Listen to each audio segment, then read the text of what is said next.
Hi, I'm Josh, And I'm Matt. and we're from Motion City Soundtrack. And you're watching Visionz on USF TV. Yeah.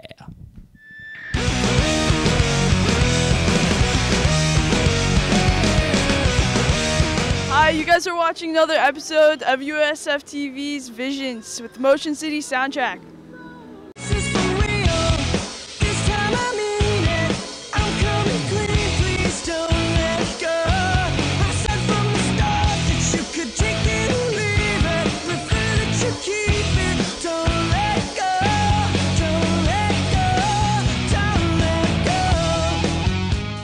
So you guys just cut a new album, Even If It Kills Me.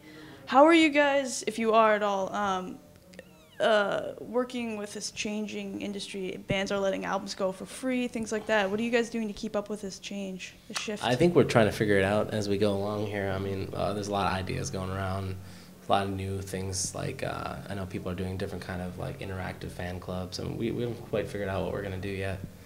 But, I mean, we're ready to adapt with it. It just matters what the industry that we're tied to will let us do, you know? Mm-hmm. Right, you can either embrace it or completely hide from it, you know. And I think we're definitely the type that would like to embrace it and get creative and share ridiculous things with our fans. So could you see yourself letting anything go for free in the future, or do you think that's kind of putting a lot of pressure on bands to do that, developed bands doing that? I think someone brought up a good point to me the other day about it, which, is interesting, and which I tend to agree with. I've been thinking about this as well. Like a band like us, we're kind of in that middle ground where like we've got some success, we have some fans, and we could probably do something really creative and give away our music to kids and have kids still come out to our shows and still succeed.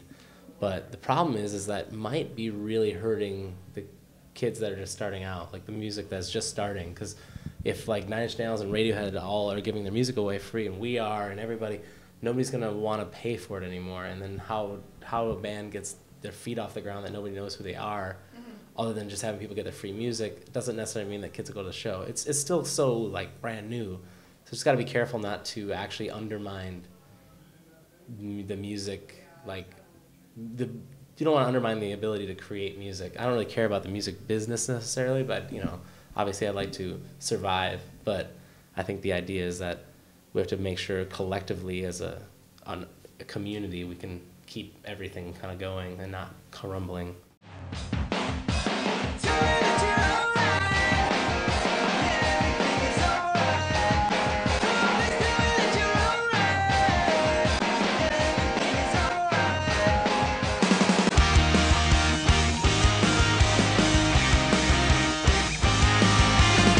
How do you feel about the internet and it's crossing over this Web 2.0 with bands? Do you think it's hurting the quality or improving it? I think it all depends on how much you embrace it. Like, I mean, we had a big conversation today, and it's just like, it's just a new world of like, there's two ways at this point in your career what you can do, and we've always kind of taken the route of like try to make ourselves less ambiguous, more people that people can see and know that we're real people. And then there's other ways like brand new, kind of more reclusive and more mysterious, And I don't think either way is necessarily wrong. I think it's just about you got to decide which way you're going to do and really embrace which way you're going to go with it. Correct me if I'm wrong, but I feel like you guys are a very genre-oriented band, and I think when people hear May and Amberlin and Cartel and things, there's an association made between them and you, and they think back to you because you started in 96, 97, something like that? Yes. So are you concerned at all with surviving the genre? I don't know, I think Matt will agree, but I don't think we have ever applied ourselves to any kind of genre. I think that there's been genres that have been kind of attached to us due to playing on Warped Tour and things like that, but I feel like we've always kind of had this ability, because we don't really necessarily fit with any of those bands you listed. They play shows with us, but we don't sound like any of those bands. So it's why do you think there's the attachment made? Like, why would they play with you, for instance? Well, I mean, not that they're so different. I mean, they're part of a scene that exists because of the Warped Tour, because of popular music shifting, that it's a weird thing. Like, you know what I mean? Like, they're all, I don't know how to explain it, but I mean, we're all very different bands in a way. I mean, like Cartel doesn't sound anything like Motion City Soundtrack, but we can play shows together. because we share fans. I'm through with these pills that make me sit still. Are you feeling fine? Yes, I feel just fine. Tell me that you're alright.